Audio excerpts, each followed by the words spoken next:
conseguimos, né?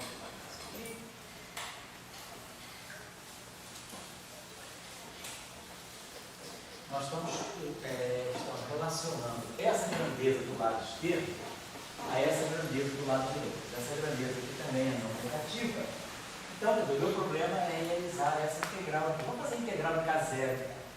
Então, quando eu faço a integral de K0, eu estou com essa função aqui. Vamos precisar fazer só a integral de K0. Então, meu objetivo é fazer essa integral aqui. Fazer uma integral de K0. E outra coisa, né? Isso aqui eu esqueci de amarrar. Então, eu tenho um polo aqui, K0 igual a ômega. Claro, ômega menos alguma coisa. E um K0 aqui menos ômega mais alguma coisa. Esse polo aqui vai daqui para cá. Esse polo aqui.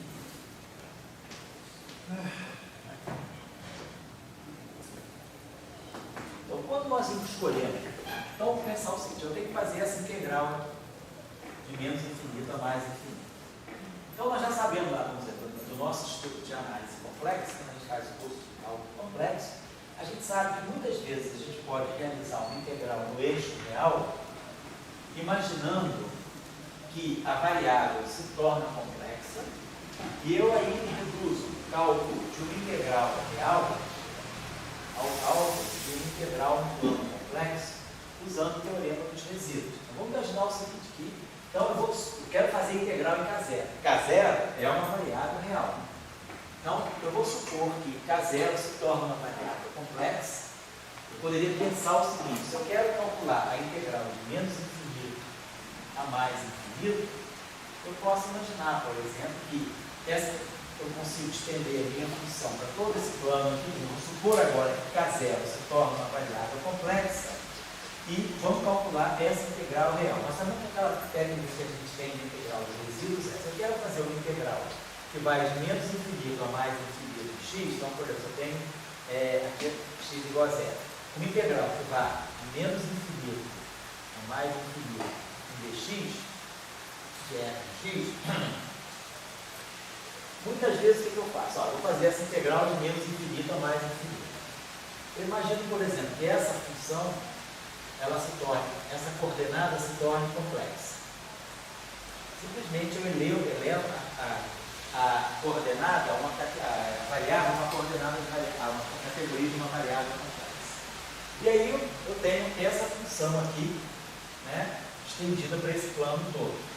E essa integral aqui eu poderia pensar o seguinte: a integral que vai de menos infinito a mais infinito, eu poderia pensar o seguinte: a integral que vai de menos infinito a mais infinito, e aí é claro, no eixo do x, a coordenada z vira a coordenada x. Eu agora posso fazer a integral desse plano aqui, desse círculo, a integral no semicírculo infinito, aí aqui sim, a coordenada é complexa. Essa integral aí é a integral nesse contorno aqui, que a integral que vai de menos infinito a mais infinito, é a integral nesse contorno aqui, esse contorno C. C infinito é só esse semicírculo aqui, infinito. Então, vamos chamar isso aqui de semicírculo infinito. Então, a integral nesse contorno C, vou chamar esse contorno todo de C. A integral nesse contorno fechado de f de z de z é, na verdade, essa integral aqui, mais essa integral aqui. Se eu acabar mostrando que nesse arco de círculo infinito, essa integral aqui vai a zero por alguma razão, de repente essa função f de z, ela cai no inverso do quadrado do raio do círculo. Então, e aí aqui eu uso o teorema de Cauchy, a integral de uma função complexa num circuito com percurso fechado é 2i vezes i, e o somatório dos resíduos da função, se essa função tem polos, essa função pode ter polos aqui nesse plano, então vai ser a somatória dos resíduos, né? Nos pontos zi da função c. Então eu uso o teorema de Cauchy, e aí em vez de realizar uma integral, eu simplesmente calculo os resíduos do integrando nos seus polos. É o que o teorema de Cauchy nos dá. Então, a gente está diante de um integral desse tipo. Eu quero calcular o integral de menos infinito a mais infinito.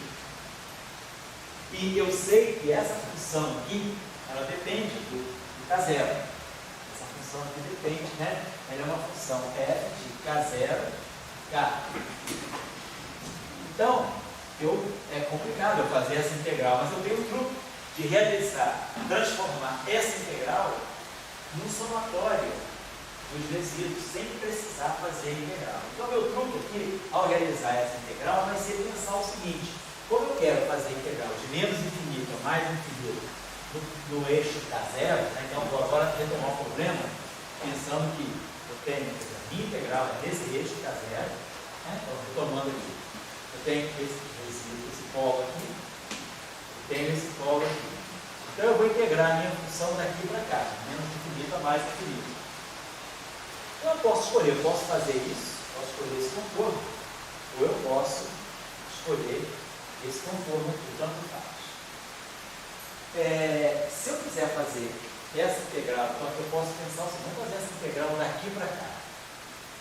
Então eu vou fechar, porque o integrando é isso aqui, K0, 1 sobre K0 menos ômega, estou esquecendo a parte mais K0 menos ômega. Então o que a gente está observando, esse integrando aqui, ele cai com 1 sobre K2. Essa função aqui é uma função, como eu coloquei, compactei o campo justamente para escrever um pacote de onda, essa função também é limitada, ela não deve ter comportamento no infinito. Então, devido a essa função aqui cair sobre 1 sobre K0 ao quadrado, e essa função aqui ser uma função compactada no espaço, eu posso garantir que a integral desse semicírculo aqui é o que tende a zero. Quando eu for fazer a integral nesse semicírculo que tende a infinito,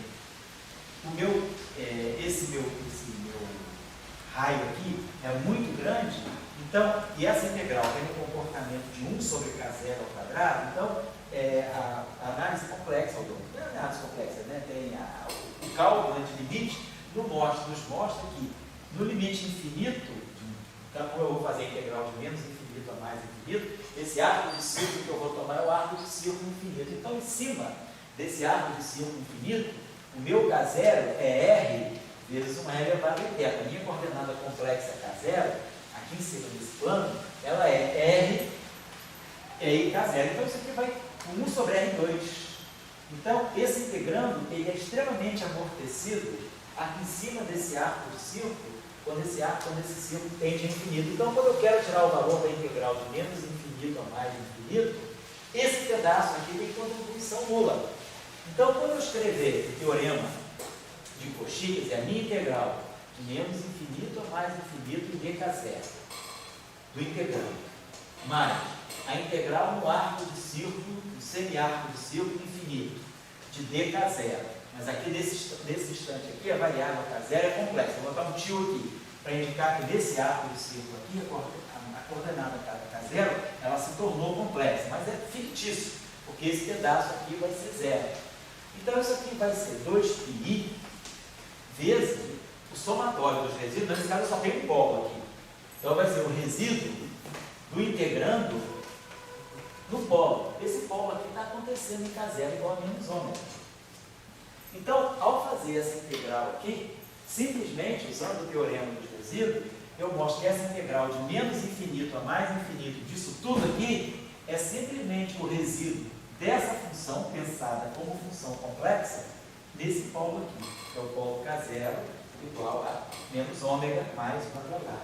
Então, quando eu substituir isso aqui, aí no final do dia eu mando epsilon tender a zero, o ômega é finito, e eu mando epsilon tender a zero, esse termo não vai contribuir. Então, basicamente, K0 igual a menos ômega, né? K0 igual a menos ômega, então eu vou produzir K0 igual a menos ômega, né? Então eu estou produzindo no meu denominador, no meu numerador, um fator, no meu denominador, um fator menos 2 ômega. Então aqui isso aqui vai me dar o resíduo dessa função aqui, vai ser o resíduo K0 é igual a menos ômega, então o resíduo dessa função, se eu tenho uma função desse tipo, 1 sobre x menos a vezes 1 sobre x menos b, o resíduo dessa função, se o polo é x igual a b, o resíduo dessa função é 1 sobre x menos a, o x igual a b, 1 sobre b menos a. O resíduo dessa função desse polo é isso. E o resíduo dessa função desse polo x igual a é 1 sobre a menos b. Tá? Então, eu estou fazendo essa integral aqui, esse planinho aqui. Então, estou pegando essa... Bom, aqui, só uma coisinha só. Só para ter uma ideia aqui. Se eu tomei, desculpa uma coisa, se eu tomei x0 maior do que o y0, perdão, se eu tomei x0 maior do que o y0, isso aqui é positivo. Se isso aqui é positivo, então, e esse cara aqui, nesse semiplano, esse cara aqui é infinito, né? É complexo. Então, isso aqui seria o seguinte, menos i, k0, só vou analisar isso aqui só assim. Então, isso aqui é menos i, k0. K0 tem uma parte real, tem uma parte imaginária. E essa grandeza aqui é positiva. x0 menos y0 é uma grandeza positiva. Então, nesse semiplano superior, o K0 tem uma parte imaginária positiva. Então, essa parte imaginária positiva, esse menos i dá 1. Então, isso aqui vai ficar a menos ia vezes ab, e esse b aqui multiplicado por uma coisa positiva. Então, esse expoente aqui é positivo. Então, o que a gente está pensando é o seguinte, como isso aqui é oscilatório, mas isso aqui é positivo, e o denominador cai no 2, eu não posso garantir que essa integral nesse percurso aqui seja zero, porque o numerador é positivo, eu teria que fechar o contorno por baixo.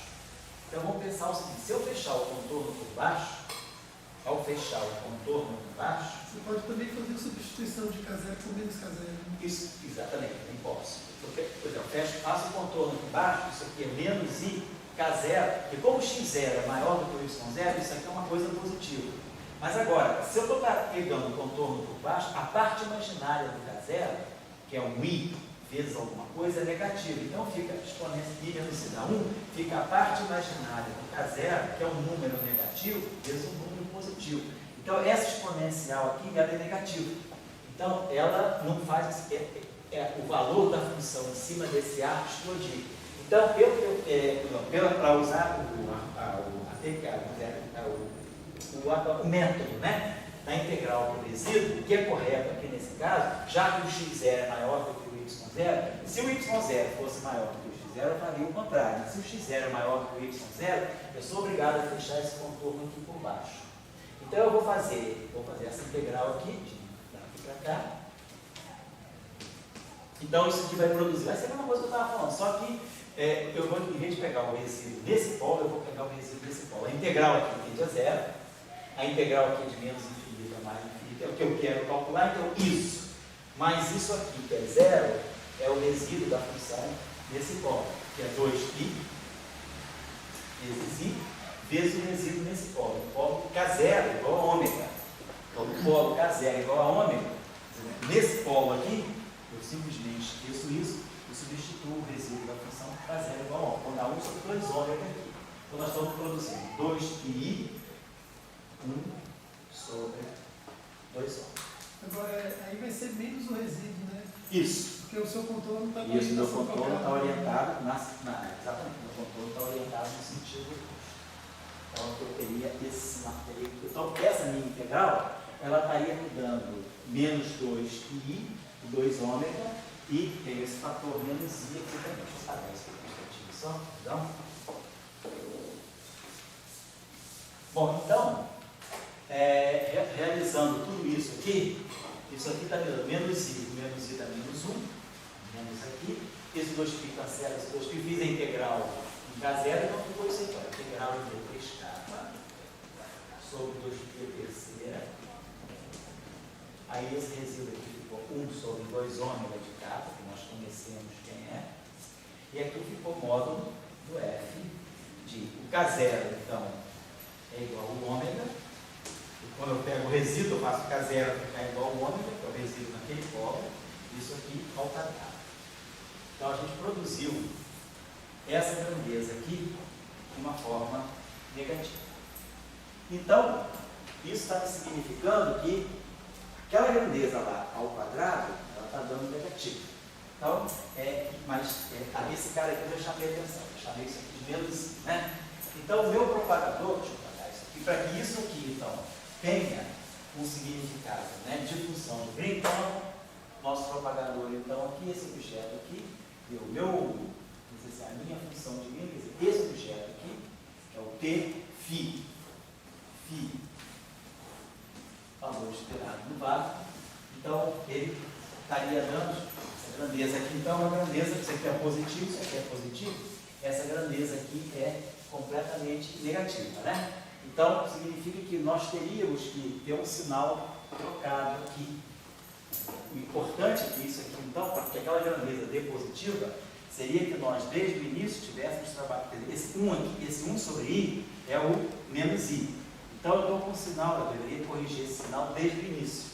Então, nós vamos trabalhar com isso aqui. Essa grandeza aqui, que tem um significado probabilístico, essa grandeza aqui, que vai estar associada ao módulo ao quadrado, né? Quer dizer, a norma ao quadrado desse estado aqui, desse pacote de onda, que vai representar um quantum desse sistema, essa grandeza aqui ela deveria estar sendo representada por esse propagador aqui.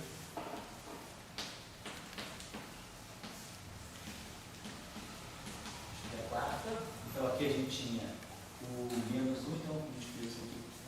Menos 1, eu tinha aquele menos 1 e I.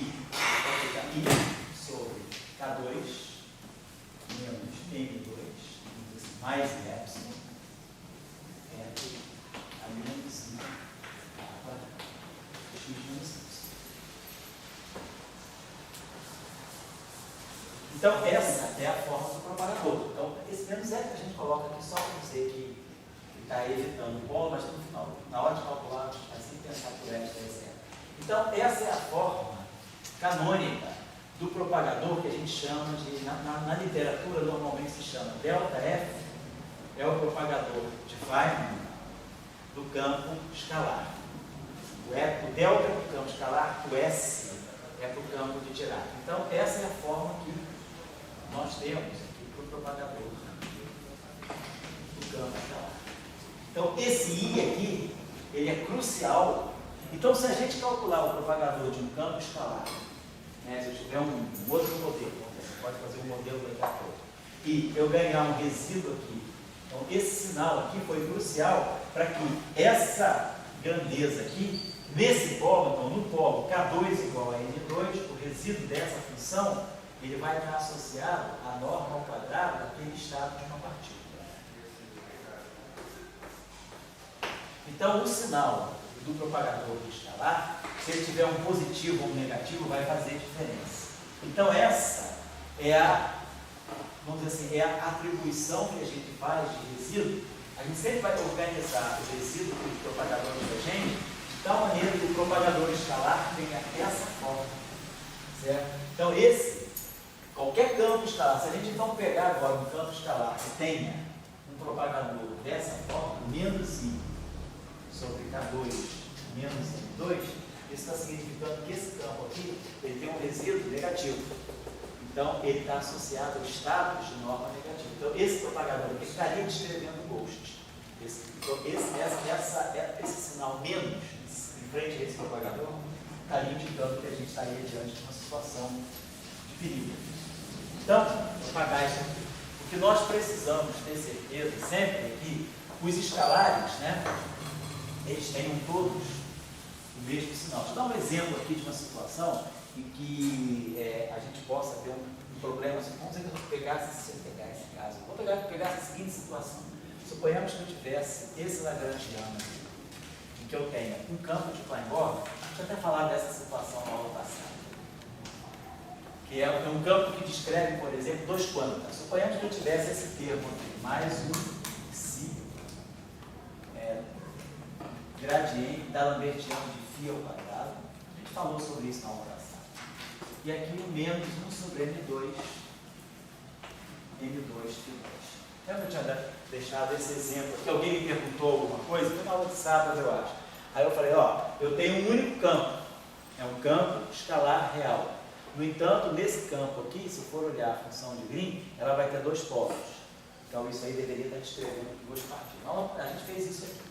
A gente faz o trabalho assim, bota aqui o meio, bota aqui o campo, e aí começa. Esse cara aqui dá menos da Lambertiano. E esse cara aqui eu integro por partes da Lambertiano, tá? Psi da Lambertiano ao quadrado. E esse cara aqui dá mais M2. Menos M10. Φ. Então é a não é a normalização que a gente, quer dizer, é o termo que a gente tem que inverter. Então é daqui, né, que a gente vai tirar o propagador. O campo de Cohen-Gordon é esse aqui, né, menos K2 menos M2, né? Então, não é menos do meio também, não? Não, seria o integro por partes da Lambertiano são duas derivadas. Não é isso mesmo,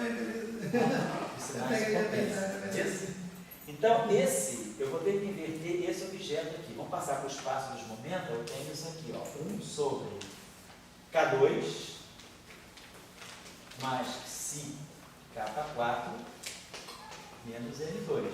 Tá? Ó, isso aqui é menos K2, fica mais K2. Isso aqui é menos K2 ao quadrado K4 menos N2. Então, se eu for olhar a estrutura de polos aqui, eu vou poder escrever esse objeto aqui como sendo 1 sobre K2 menos μ1 ao quadrado, 1 sobre K2 menos μ2 ao quadrado. Eu vou tirar as duas raízes desse polinômio em K2, então eu tenho Psi, né, K2 ao quadrado, mais K2, menos M2. O meu polo está aqui, a estrutura de polos vai estar aqui. Então, o polo do propagador eu vou tirar daqui, vou resolver uma equação quadrática em K2. Então, eu vou ter que os polos vão aparecer para K2 igual a menos 1, mais ou menos, raiz quadrada de 1, mais 4, Psi, M ao quadrado, né? Sobre 2. Psi, 2 Psi, tá certo, 2 está aí. Bem, então eu tenho isso aqui. As minhas raízes, então, são menos 1, menos 1, então vamos dizer, o meu μ1 ao quadrado vai ser menos 1 mais raiz quadrada de 1 mais 4 Psi de 2 sobre 2 Psi.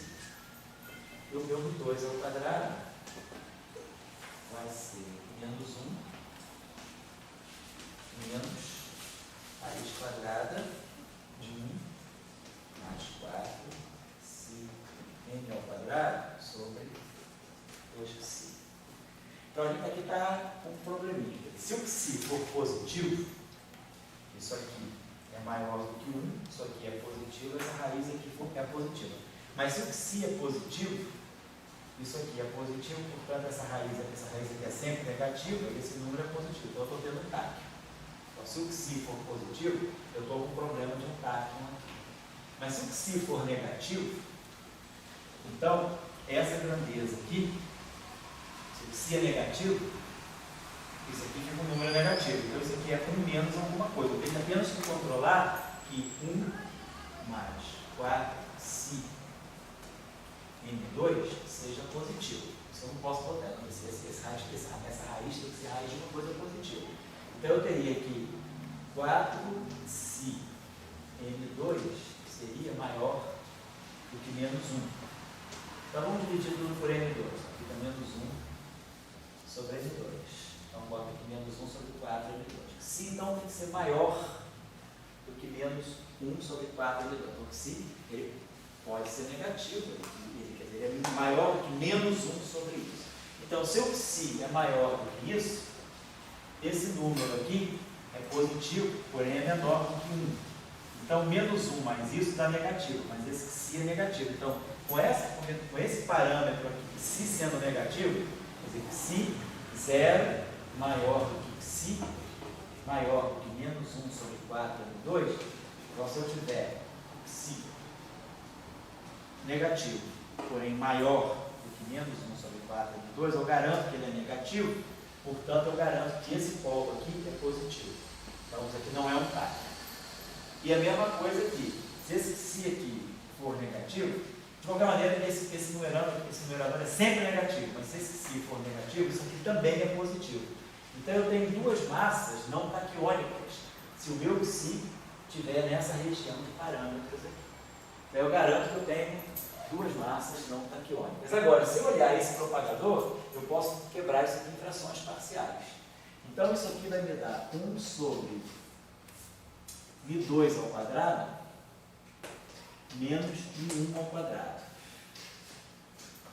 1 sobre K2 menos μ1 ao quadrado menos 1 sobre K2 menos μ2 ao quadrado.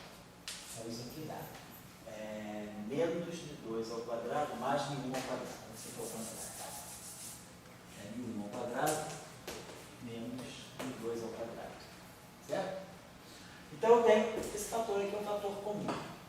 De qualquer maneira, o que está acontecendo é o seguinte: esse cara tem um sinal invertido em relação a esse. Então, esse polo aqui, se eu estiver calculando o resíduo desse polo, eu vou ter esse fator é comum aos dois. Então, fatalmente, um dos resíduos vai ser negativo. Um vai ser positivo, o outro vai ser negativo. Se esse número aqui for negativo, esse resíduo aqui é negativo. Se esse número aqui for positivo, esse resíduo aqui é negativo. Então, eu tenho dois polos com resíduos opostos no sinal. Então, no polo, eu vou ter módulo ao quadrado, né, da função de onda positivo. Mas no polo que é negativo, eu vou ter módulo ao quadrado negativo. Então, esse propagador, ele guarda dois resíduos. Portanto, ele guarda duas partículas. Ele está descrevendo duas partículas distintas. Mas, para uma, o polo é positivo. O resíduo é positivo. Para outro, o resíduo é negativo. Então, aqui tiver resíduo negativo, ela vai estar dando função de onda com módulo ao quadrado negativo, porque tem um sinal negativo, pode até ver, esse μ1 ao quadrado aqui, esse número aqui é completamente negativo, não, esse número aqui é positivo, esse número aqui é positivo, e esse número aqui também é positivo, só que esse aqui esse numerador, o denominador é comum, esse numerador aqui, pois é, esse numerador aqui é maior, então μ2 ao quadrado é mais positivo, né, em módulo, né, menos 1, então μ2 ao quadrado é maior do que μ1 ao quadrado. Então esse aqui é negativo. Então esse cara tem resíduo negativo e esse cara vai ter resíduo positivo, por causa do sinal menos aqui. Então esse cara aqui está intimamente oposto, porque o resíduo dele é oposto ao resíduo desse. Então, se esse cara aqui é um campo escalar, o resíduo negativo, ele está descrevendo um pouco. Esse cara aqui é um escalar com resíduo positivo, porque esse sinal aqui é menos, mas isso aqui é negativo. Então, nesse caso, fatalmente, uma das excitações tem caráter de corpo. Então, esse modelo aí, ele está com esse ponto com esse aspecto negativo. Ele está dando margem ao aparecimento ele tem um campo que cria duas excitações. Uma das excitações vai estar associada a estados cuja norma ao quadrado é negativa. Então, eu tenho gosto de utilidade dentro desse modelo. Claro? O aspecto do jogo. Então, sempre que a gente tiver um Lagrangiano, a gente tem que olhar os campos escalares. Porque a gente, então, com a nossa convenção de métrica, para nós, o campo de Klein-Bor, quer dizer, o campo escalar físico, ele tem que ter no seu polo o resíduo positivo.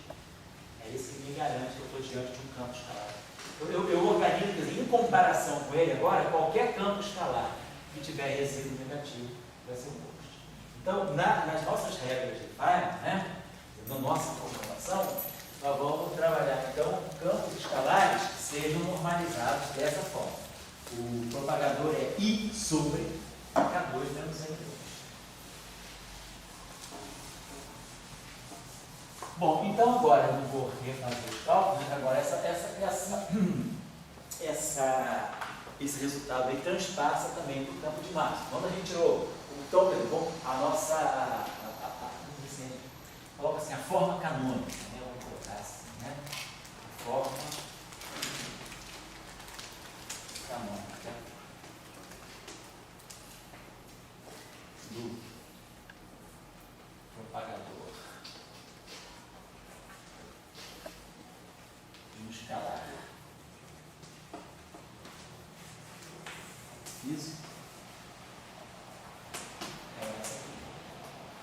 I sobre 2 menos M2 assim.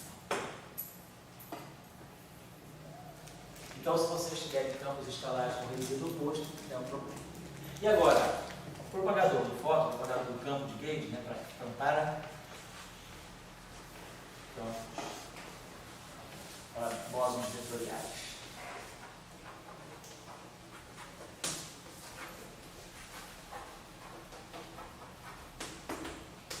Então, nós tínhamos trabalhado nas aulas anteriores, vou fazer rapidinho isso aqui agora, vocês já sabem fazer.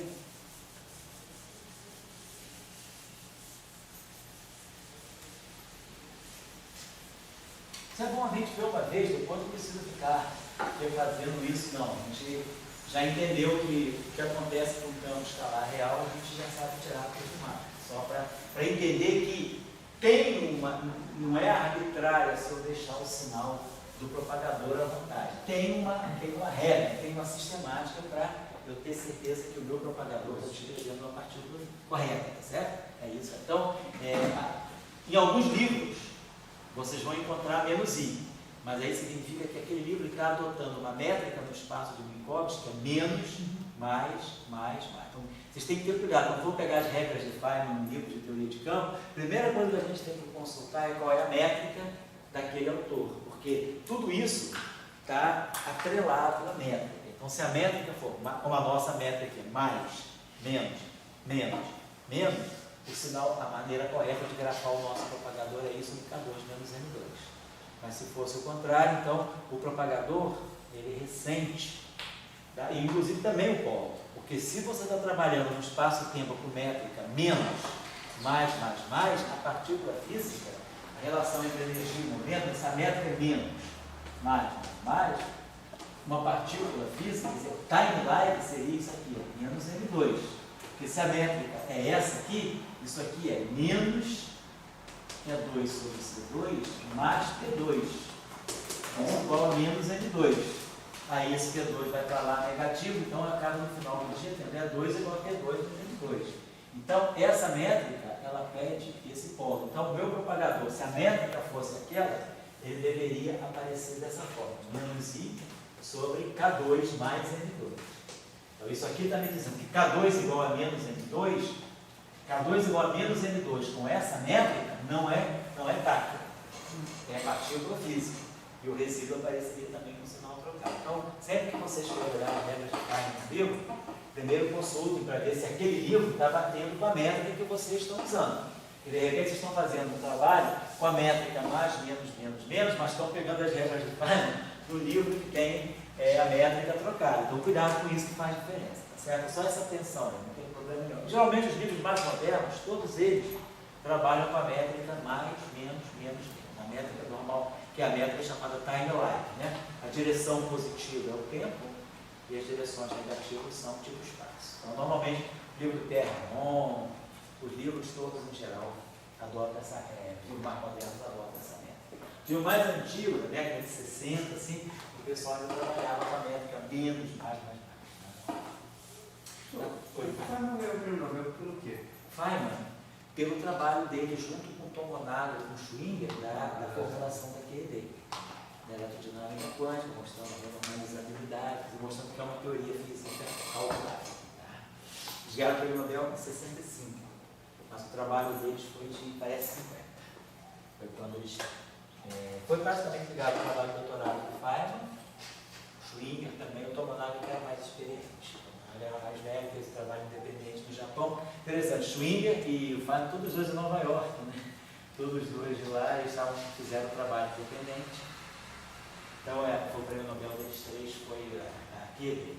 E depois a eletrofraca, que foi Salandar Schweinberg, né, foi, vamos dizer assim, o prêmio Nobel subsequente da QED. Né? Fizeram a QED, depois a eletrofraca, depois veio a QCD, aí o prêmio Nobel da QCD veio já em 2004.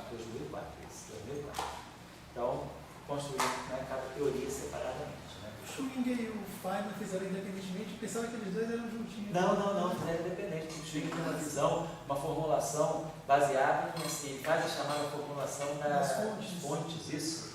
Então, é uma formulação bem. E Feynman que trouxe a ideia do diagramática. Né? Bom, bósons vetoriais. Então, cada campo de Gauss, só para lembrar aqui, né? O nosso menos um quarto de F pi ao quadrado. E aí nós já aprendemos aqui no curso que devido à simetria de Gauss restringir o setor, né, de spin, a gente é obrigado a introduzir na ação aquele chamado gauge fixing, que a gente introduz normalmente dessa forma. Né? Posso colocar alfa sobre 2, ou 1 sobre 2 alfa, depende, não tem problema. Por que tem que ter um limite maior? Eu não sei nas aulas anteriores se eu coloquei alfa sobre 2 ou 1 sobre 2 alfa. 2 beta. Foi 2 beta. Também consegui com alfa no caminho. Então eu coloquei 2 beta, né? É. 2 beta. Então, isso aqui vocês estão lembrados. A gente eleva ao quadrado, dá 2 termos, que integra por parte, dá um sinal menos. Então esse termo aqui está no meio, já mi, dá um meridiano, teta, mi, ani. Esse termo aqui é dmi, ali, dmi, ali. A gente integra por parte, dá um sinal menos. Então esse aqui dá menos 1 sobre 2 beta, ani, dá um meridiano, ômega, mi, ani. Integrando por parte, né? Integrando por partes, isso. Né? De lá fica positivo, daqui fica negativo. A gente fatora o meio e vai inverter esse objeto. Então vai ficar 1 sobre Gauss meridiano, teta no mi. Esse cara aqui que tem um sinal menos, ao inverter, eu vou ter menos beta sobre Gauss meridiano, ômega mi. Como a gente faz, né? Então, o Gauss meridiano aqui é menos 1 sobre K2, então fica 1 sobre menos 1 sobre... Peraí, o beta não é embaixo? Beta está embaixo, então na inversão de função. Eu tenho que inverter esse coeficiente aqui, né? A gente inverte, né? Tá? Certo? Então, então beleza. Então, a gente fica com menos 1 sobre K2, eta, que é o eta mi, menos kappa mi sobre K2. E depois a parte de beta, que é mais beta sobre K2, ômega mi, que é kappa mi sobre K2. Então, se a gente fizer, por exemplo, beta igual a menos 1, a gente fizer beta igual a menos 1, a gente ganha o gauge de pi, né? Se a gente faz o beta igual a menos 1, esse cara aqui fica mais, esse cara aqui fica menos, e aí se cancela, e aí a gente tem uma proposta para você, menos 1 sobre K2, beta mi. Se eu boto beta igual a 0, por exemplo, nós temos o gauge de Landau. Trabalhando com beta igual a 0, tem menos 1 sobre K2, beta mi. Aí é o gauge de Landau. Agora, O primeiro de quem? o primeiro é o de Feynman, o segundo é o de Landau. Agora observe, tem livro. Aí varia, também tem que ter cuidado com o livro. É só olhar o seguinte, às vezes o cara define isso aqui com menos. Tem gente que define até assim, menos 10 sobre 2, depende. Então é só olhar como é que está o Lagrange antes do gauge. E para algumas pessoas o gauge de Feynman é beta igual a 1. Então o cara que define o gauge de Feynman com beta igual a 1 é porque ele começou aqui com sinal menos. Esse termo aqui é completamente arbitrário. Você pode botar mais ou menos, não importa, está tudo dentro do beta. Então, o cara que bota mais, ele vai encontrar o gauge de Feynman com beta igual a menos 1. O cara que bota menos vai encontrar o gauge de Feynman com beta igual a 1. O que é importante é que o gauge de Feynman ele tem essa forma aqui, o gauge só depende do beta. Agora, observe que a métrica é mais, menos, menos, menos. E nós já tínhamos entendido que quando eu pego o campo vetorial, o que é físico dentro do campo vetorial, eu pego o fóton livre. aquela função de Green ali, ela está dando o quê? Ela está dando, na verdade, o que é a função? Isso, zero, mas o que é a função de Green? Ela tem para ter valor esperado disso aqui. Havia ali o produto T dos campos. Só que o campo agora foi isso aqui. A função de Green ela tem esses dois índices por causa daquilo. É o produto T dos dois campos. Se eu pegar a componente 0 e a componente 0, eu estou pegando o propagador da parte da componente temporal do fóton, que dá menos 1 sobre K2 zeta 0, 0. E se eu pegar as partes espaciais, eu vou pegar A1 com A2, dá 0. A1 com A1, A2 com A2 e A3 com A3. A métrica é positiva. Tá? Então isso aqui está sendo positivo. Então, esses carinhas aqui são positivos. Então, a normalização correta que a gente encontra para o propagador é essa aqui. O propagador do fóton, ele vai ter menos I, quando a gente for trabalhar com o propagador do bóson vetorial, a forma dele, para poder evitar o problema do TAC, vai ser essa aqui, ó, menos I. É multiplicar o propagador do fóton, ele vai pegar o menos I. Menos I sobre K2. Tá? É isso aqui. Ó. Só multiplicar por um I. Porque o propagador lá do Klein-Gordon, né, então é I vezes. Né, ele já nasce com sinal menos. Então é só multiplicar por I. Então, menos I sobre K2. E aí nós vamos ter aqui o eta mini menos K mini sobre K2 mais beta sobre K2 mi sobre K2. Então, se eu pegar o propagador do fóton, né, e trabalhar com ele no gauge de Feynman, é só fazer beta igual a menos 1. Opa, beta, eu vou ter esse menos I aqui. Beta igual a menos 1. Então, beta igual a menos, eu fatorei o sinal menos, né? Ah, tá certo. Eu multipliquei aqui por I. E multipliquei aqui por I. Então, aqui está menos, é. Então, se eu fizer beta igual a menos 1, isso aqui cancela o propagador no gauge de Feynman menos I sobre K2 é também.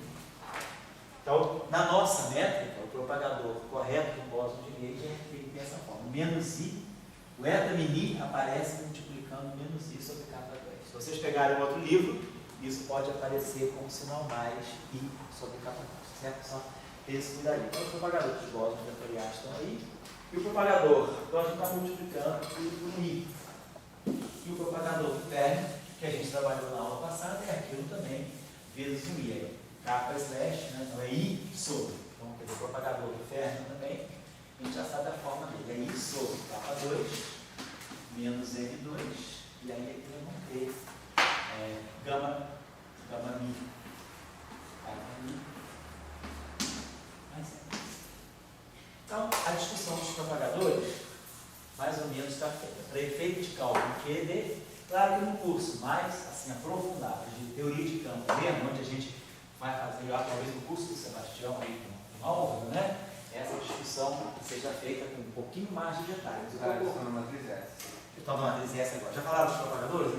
Não. Então, quando eles forem falar dos propagadores, certamente eles vão falar com um pouquinho mais de cuidado dessa questão. Eu estou só chamando a atenção de vocês para esses pontos, né? Quando a gente tem um propagador, está tudo amarrado. A forma do propagador, ela não é casual, tá? Eu tenho que olhar claramente para o polo e o resíduo tem um sinal bem definido, amarrado pela métrica, e para garantir que a gente tenha positividade das normas ao quadrado das funções de onda. Então a ideia é que o campo ele gera flutuação. Essas flutuações, essas excitações se comportam como partículas. Então, essas partículas elas são representadas por funções de onda, cujo módulo ao quadrado está na medida do resíduo do propagador. Então, o resíduo do propagador no polo, o polo representa a massa da partícula. Então, quando eu pinço o polo do propagador, eu estou pinçando a massa da partícula associada àquele campo. E quando eu olho naquele resíduo, naquele polo, o resíduo do propagador, eu estou dando uma medida, na verdade, do módulo ao quadrado da função de onda associada àquela partícula que aquele campo descreve. Então está tudo amarradinho, isso vocês têm que entender. Tá? Depois, claro, a gente pode ter variantes. Eu vou deixar para vocês como tarefas, não vou mais fazer, vocês fazerem, por exemplo, né, o caso do campo complexo. Então, vocês pegarem, por exemplo, o caso do campo complexo, vamos dizer que a gente tenha essa situação aqui. Eu tenho dois campos escalares complexos, φ, dois escalares, φ e φ. Então, são dois campos escalares, certo? Então, eu tenho a seguinte situação. Eu tenho DI, φ da águia, DI,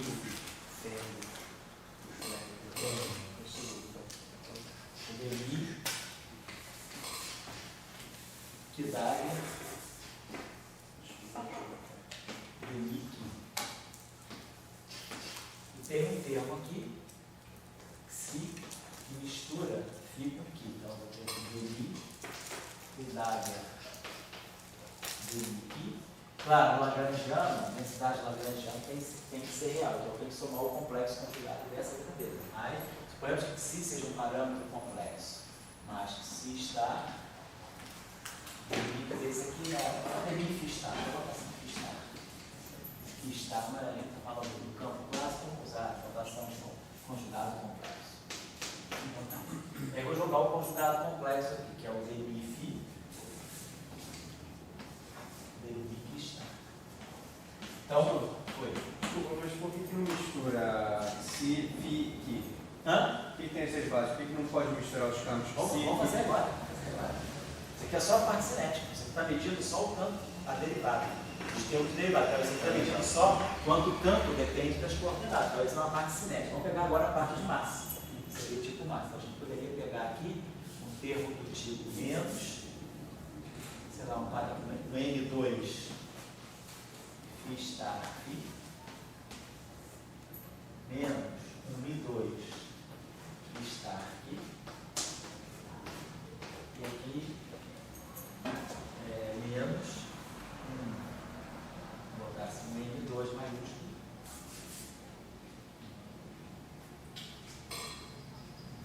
menos um alfa, parâmetro de mistura, φ está, ou φ está aqui, menos alfa está e φ está. Então, essa lagrangiana é completamente real. E agora eu tenho dois tipos de mixes. Eu tenho um mix entre φ acopla-se com Qi, quer dizer, mistura-se com Qi na parte cinética, e φ se mistura com Qi também na parte tipo que não é cinética, na parte que não depende das derivadas, na parte E aí não tem interação, né? Não tem interação. Isso aí são campos livres, apenas eles têm termos mistos, né? Então, a ideia seria daí vocês extraírem os propagadores. Então, da maneira que as coisas estão aí, eu tenho termos mistos de φ com Qi. Então, seria extrair os propagadores, extrair, então ver se vocês têm resíduos, polos bons, se tem táquio, se não tem táquio, e depois dar uma olhadinha na análise dos resíduos, tá certo? Esse problema aí pode ser feito assim, de diferentes maneiras. Queria que vocês pensassem um pouquinho nisso, tá? O propagador, quando eu tenho um campo escalar complexo, então a forma do propagador é essa aqui também. O propagador que escreve o campo escalar complexo, o campo é Klein-Gorman complexo, nós temos essa forma canônica do propagador. T, φ star de x, φ de y, assim, tá? Então esse propagador aqui, ele vai ser, vamos dizer, a forma do propagador, quer dizer, esse propagador que vai estar associado a essa transformada de Fourier, mais I também, sobre K2 menos N2. Só que o campo escalar complexo, ele não tem φ com φ nem φ star com φ star, porque o lagrangiano dele é dele φ star, dele φ menos N2 φ star com φ. Então ele só mistura φ star. Então é daqui que vai sair a norma ao quadrado da função de onda que representa a partícula desse campo. Isso estaria associado aqui, que eu preciso justamente ter φ e aqui o φ Dagger, para dar a interpretação de que isso aqui é um Dagger disso aqui. Então isso aqui é um módulo ao quadrado. Então o propagador do campo escalar complexo ele tem essa forma aqui. Agora eu queria que vocês analisassem a discussão ali onde eu tenho mix. Então eu tenho um campo escalar que se mistura com outro campo escalar. Então a discussão não é complicada, só não é tão imediata. Então vocês têm que se basear nisso aqui para chegar naquilo lá, tá bom? Eu vou deixar isso aí como uma tarefinha para vocês procurarem fazer. E aí a gente fechou o discurso dos propagadores. Agora na próxima aula a gente já vai analisar os vértices. Então vamos começar a analisar os vértices de interação. Então, as regras de Feynman para os propagadores a gente já tem. Na próxima aula nós vamos discutir um pouco os vértices e como é que a gente analisaria os vértices do ponto de vista das regras de Feynman e vamos começar a montar como que os gráficos de Feynman saem da nossa densidade de Lagrangiano.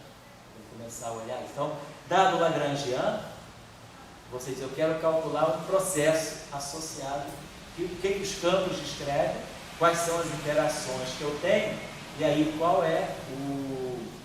quais são, se eu quiser calcular um certo processo físico, eu vou começar a ver quais são os possíveis gráficos de Feynman que vão contribuir para aquele processo. Então já vamos começar a trabalhar essa questão na próxima aula, tá bom? Então eu acho que isso aí ficaria. Deixa eu ver se tem mais alguma coisa para deixar como tarefa para vocês, assim, que pode ser instrutivo.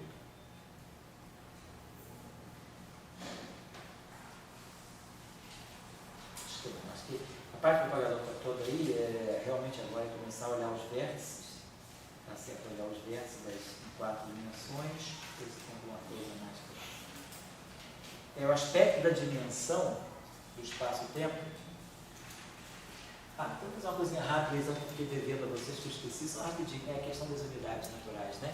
Quando a gente faz H cortado igual a C igual a 1, como é que eu reconstituo as unidades no final do cálculo? Então, quer dizer, a gente trabalha com H cortado igual a C igual a 1.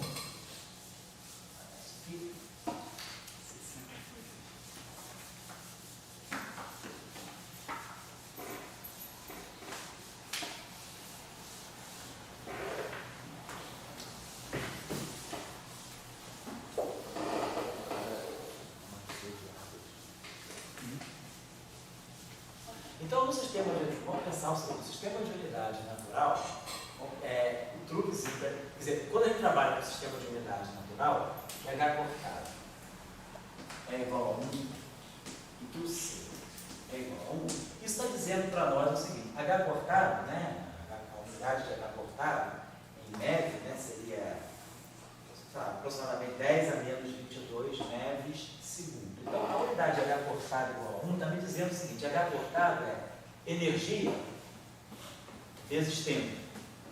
Então, isso significa, vamos adotar sempre a unidade de massa, de energia. Então, quer dizer, energia é igual a MC2.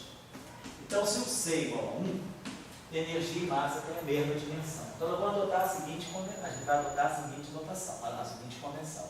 Massa tem a mesma dimensão da energia que eu posso expressar, sei lá, tudo em MeV ou em GeV, não importa. Vamos usar as unidades de GeV. O elétron volt não importa. Eu vou usar a unidade de energia. Então, por exemplo, no caso da massa do próton. A massa do próton é 0,5, vamos pegar a massa do elétron, 0,511, né, MeVs por C2. Botando C igual. Então, se a massa do elétron é 0,51 MeV, mas eu sei a massa do elétron em quilograma. MeV por C2, mas sei 1. Então, a massa do elétron é na faixa de 10 a menos 30 kg. Então, eu já consigo, dessa forma, saber que tudo que está em elétron volt, como é que eu uso isso aqui como uma regra de 3 como um padrão para converter, por exemplo, eletrograma, quilograma, se eu tiver uma unidade, eu posso converter massa, eu posso pensar, converter massa em energia dessa forma. Então, se eu tiver alguma coisa calculada em quilograma, eu posso passar para MeV através dessa correspondência aqui. Eu posso multiplicar, chamar isso aqui de 10 a 6 elétron volt, passar esse 10 a 6 para cá. Trabalhar, não importa. O que eu vou aprender a relacionar aqui é elétron volt com grama, ou elétron volt com quilograma. Essa relação aqui, então quando eu faço H cortado igual a C igual a 1, no fundo eu estou dizendo que 0,5 MeV são 10 a menos 30 kg. Então eu crio uma regra. Eu posso converter quilograma em MeV através dessa. Eu posso usar a massa do próton, se quiser também, como padrão, posso usar aqui a massa do próton, que é 938 MeV por C2, a massa do próton é 10 a menos, o fator lá 10 a menos 27 kg. Eu uso um padrão de massa conhecido para converter massa para energia. Agora, aqui eu tenho uma relação entre energia e tempo. Quando eu faço a constante de Planck igual a 1, eu estou convertendo. Uma boa unidade, que é uma maneira melhor que eu acho pegar o seguinte: esse produto H cortado C. Se a gente pegar o H cortado nas unidades que ele tem, H cortado então é dado em unidade de energia vezes tempo. E o C é dado em unidade de comprimento por tempo. Se eu pegar mantendo as unidades, H cortado vezes C, o cálculo preciso, ele dá aproximadamente 197 MeV vezes tempo. Então, esse padrão aqui, ele me consegue converter unidade de comprimento em unidade de energia. Se H cortado agora, então isso aqui é o valor correto dessa grandeza, em unidade de MeV e de comprimento, né? Porque a constante Planck, ela é energia por tempo. E o C é comprimento por tempo. Então, energia é massa, né? Então, energia, tá? Não, é ferro. Não, ferro. Energia vezes tempo. Ferro. Então, metade de comprimento. Então, a constante de Planck é energia vezes tempo. Isso aqui é comprimento sobre tempo, então fica energia vezes comprimento. Então, se eu pegar os valores corretos das grandezas, eu vou ter que H cortado vezes C dá aproximadamente 197 MeV vezes tempo. Então, isso me permite converter comprimento em unidade de energia. Quer dizer, na verdade, eu posso dizer que um MeV, né, ou seja, eu posso pensar o seguinte: um ferro é equivalente a 1 sobre 197 MeV. Tá? Então, um fermi é aproximadamente, quer dizer, então essa dimensão, o fermi, na verdade, MeV é menos 1. Então eu divido 1 sobre 200, aproximadamente, quer dizer, um fermi, né? É aproximadamente 1 sobre 200, né? É 0,005 MeV é menos 1. Vou colocar dessa forma, poderia pensar. Então, dessa forma eu consigo converter comprimento em energia menos 1. Por exemplo, eu posso converter comprimento em tempo, né? Se a velocidade da luz é 1, significa que 3 vezes 10 a 8 metros é equivalente a 1 segundo, é igual a 1 segundo. Eu estou falando 3 vezes 10 a 8 metros por segundo é igual a 1. Então, nesse sistema de unidade, cada segundo corresponde a 3 vezes 10 a 8 metros. Eu posso jogar tudo isso, eu posso passar segundo para a energia, usando, quer dizer, grandeza de segundo é 1 sobre a energia, usando a constante Planck, né? Porque energia vezes tempo é a constante Planck, quer dizer, a constante Planck é 10 a menos 22 MeV, aproximadamente, igual a 1. Então eu consigo transformar tudo, então eu posso escrever todas as grandezas de mecânica, massa, comprimento, tempo, tudo em unidade de energia. Massa é energia. Então eu posso referir todas as massas a MeV. Posso referir todas as comprimentos a MeV é menos 1. Posso referir todos os tempos a MeV é menos 1. Então eu posso sempre trabalhar com, eu posso usar um padrão de energia. Vou usar sempre unidade de energia. Então se eu fizer um cálculo, se eu estiver calculando uma grandeza física, e no final eu achar que aquela grandeza física tem um certo valor em unidade de energia, aquela grandeza física representa o quê? Representa comprimento, representa tempo. Eu aí uso a regra de 3 que eu tenho aqui para converter aquela grandeza. Se eu fizer um cálculo e achar que deu, sei lá, 400 MeV, e essa grandeza que tem 400 MeV é uma massa, então, na verdade, 400 MeV sendo uma massa, no final do dia eu tenho que passar massa, por exemplo, para quilograma. Então, eu sei como converter MeV para quilograma. Se eu ganhei um cálculo em MeV e eu sei que a minha grandeza que eu achei em MeV é uma massa, eu simplesmente sei que essa regra de 3 me passa MeV para quilograma. Entenderam como é que a coisa funciona, né? Por exemplo, se eu pegar... Agora, a gente vê as grandezas do campo eletromagnético. Então, como é que eu converto, por exemplo, em campo elétrico para a unidade de energia. Campo elétrico é a unidade de volt por metro. Ou Newton por torre. Bom, como é que eu faço Newton? Como é que eu expresso um Newton? Como é que eu consigo expressar o Newton em termos de unidade de energia? O que é um Newton? Um Newton é 1 quilograma por 1 metro por segundo ao quadrado. Então, 1 quilograma, eu sei passar quilograma para metro. Então, quilograma tem unidade de metro. Tem unidade de energia. Então, vamos dizer, quilograma é energia. Massa é energia. Agora, tempo é energia menos 1. Professor, Oi. é metro, né? Aonde? Não, metro. Ele é metro. Não, ele Ele é massa. Perdão. metro. Comprimento. Está errado, desculpa. Então, 1 quilograma, energia. Metro. Então, aquilo é comprimento, energia menos 1. O que É igual a tempo. É igual a tempo. Metro, exato. Metro é igual a tempo. Portanto, energia menos 1. E tempo é energia menos 1. Então, aqui dá energia a menos 2. Então, esse cara aqui cancela esse aqui. Então, Newton teria unidade de MeV ao quadrado. Então, nesse sistema de unidade, a força tem unidade de energia ao quadrado. Tá? Então, por exemplo, o Newton. Então, se eu quisesse calcular, sei lá, uma outra grandeza aí. Tá bom. Newton, força, massa, aceleração. Tudo bem. Tá tudo. Como é que eu posso converter G? G é metro por segundo ao quadrado. Então, metro, energia menos 1. Segundo, energia menos 1. Então, energia menos 2. Então, G, que é a aceleração, tem unidade de carga. Então, G vai ser expresso em metro.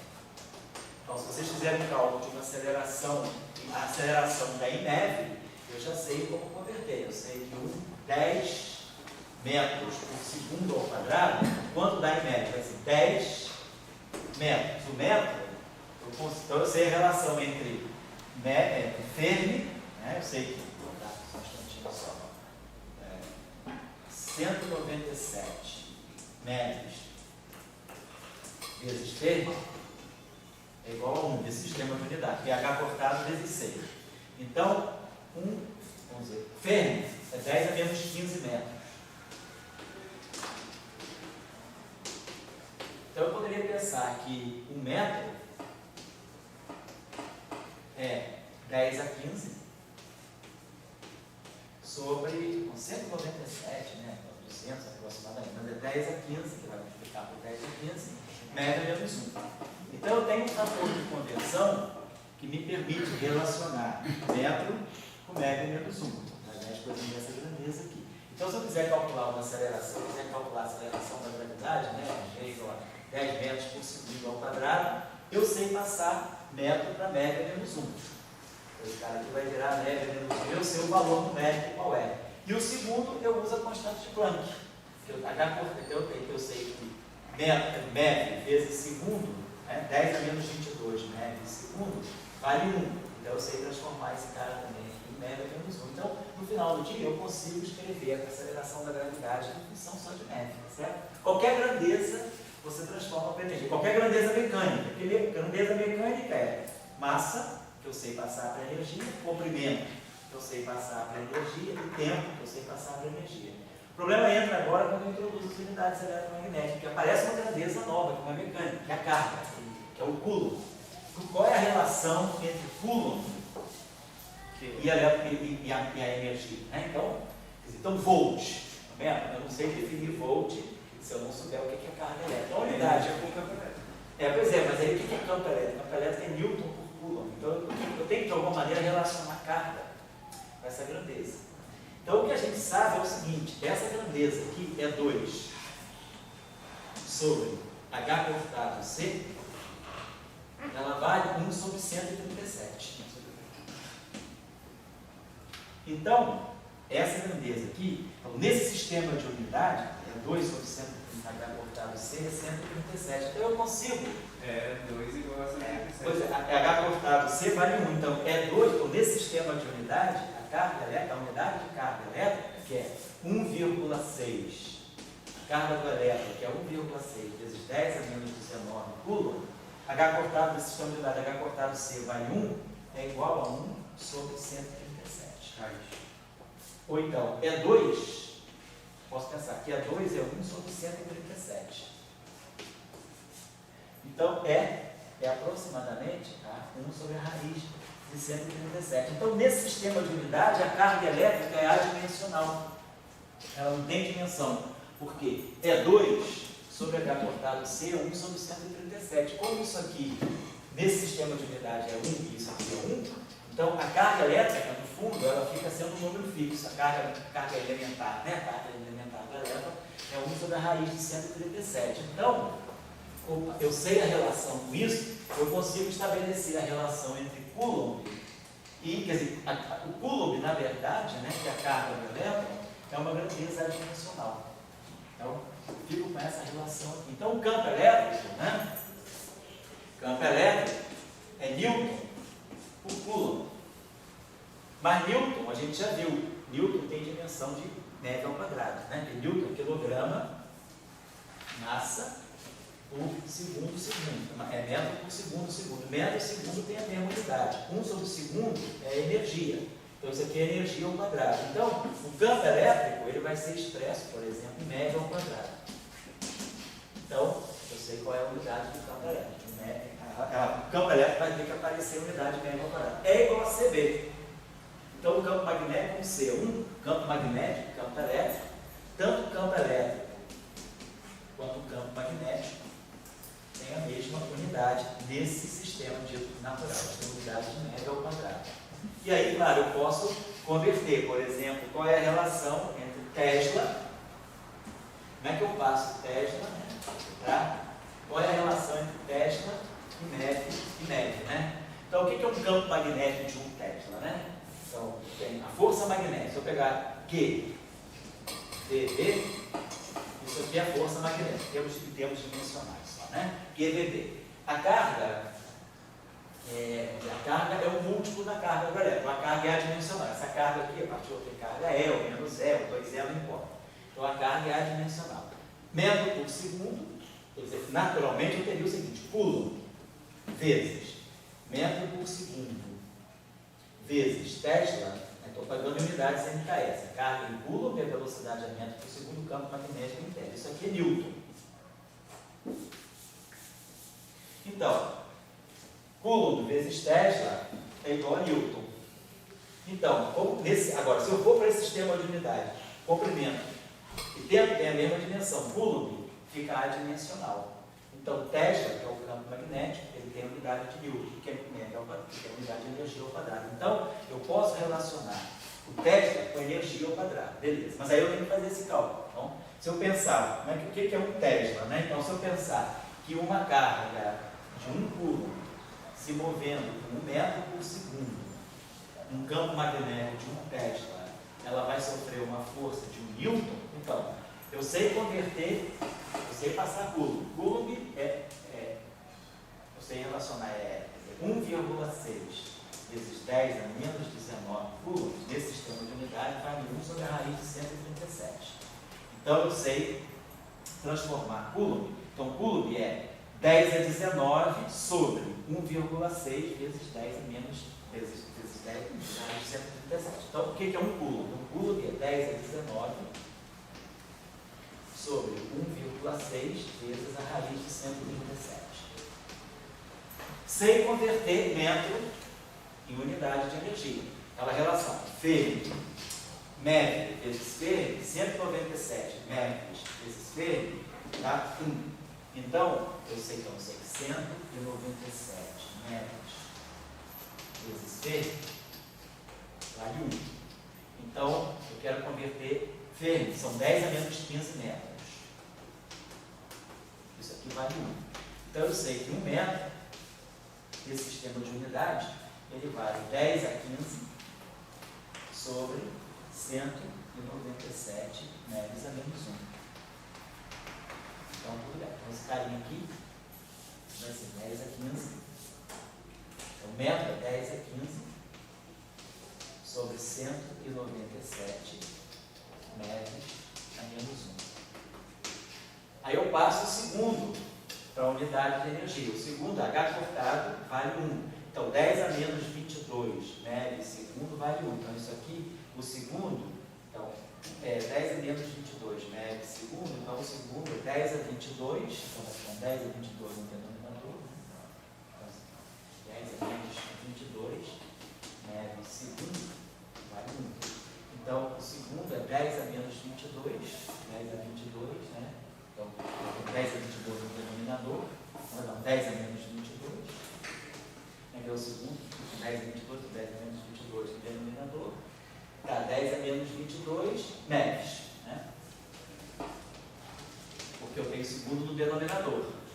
Então, vai ficar médio menos 1 no denominador, sobe médio, tá certo? E aí, vezes no Tesla. Igual o Newton.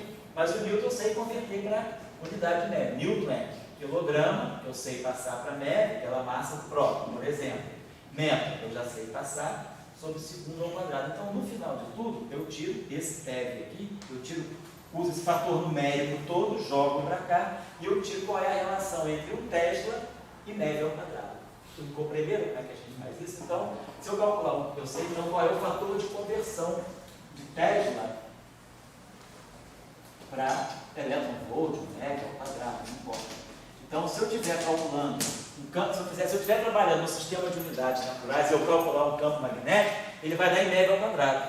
Mas aí, com esse fator numérico que eu estou extraindo dali, eu sei passar média ao quadrado para Tesla. Entenderam como é que a coisa funciona? Então, não tem um escrúpulo de fazer H cortado igual a C igual a 1, porque vocês sabem sempre o caminho de volta. O problema é se você não souber voltar. Né? Você faz H cortado igual a C igual a 1, depois não sabe voltar. Mas com esses fatores, eu tenho uma tabelinha que ao longo do tempo eu fui construindo, eu vou tirar a xerox para vocês, todas as grandezas que vocês quiserem, resistividade, condutividade, qualquer coisa, né? Então você pode passar para média. Você pode também relacionar temperatura com energia pela constante de Boltzmann.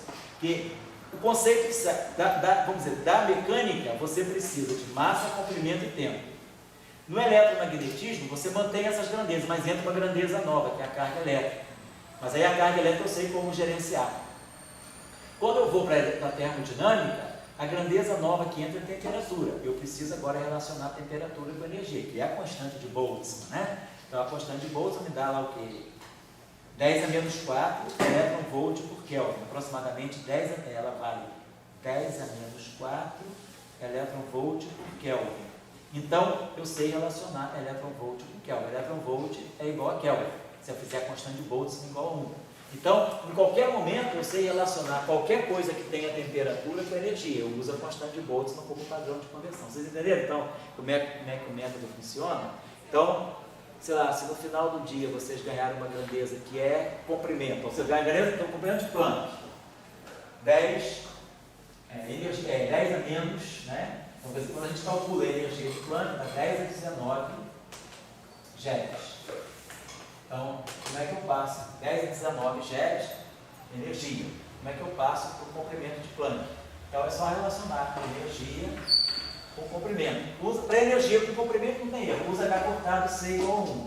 H cortado, você pode usar isso aqui, 197 metros vezes C.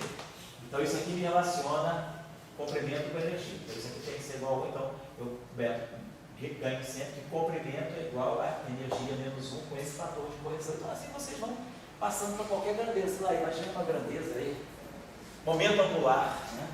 Aumento angular e H cortado. Esse é fácil, né? Qualquer grandeza mecânica que vocês quiserem, vocês podem passar para média. A única unidade que a gente tem é média. Então, é média alguma potência. E aí você sabendo que a grandeza que você calculou, você vai fazer um cálculo, sei lá, de uma corrente elétrica, ampere. Aí você calcula uma corrente elétrica e tem um resultado em média. Aí você fica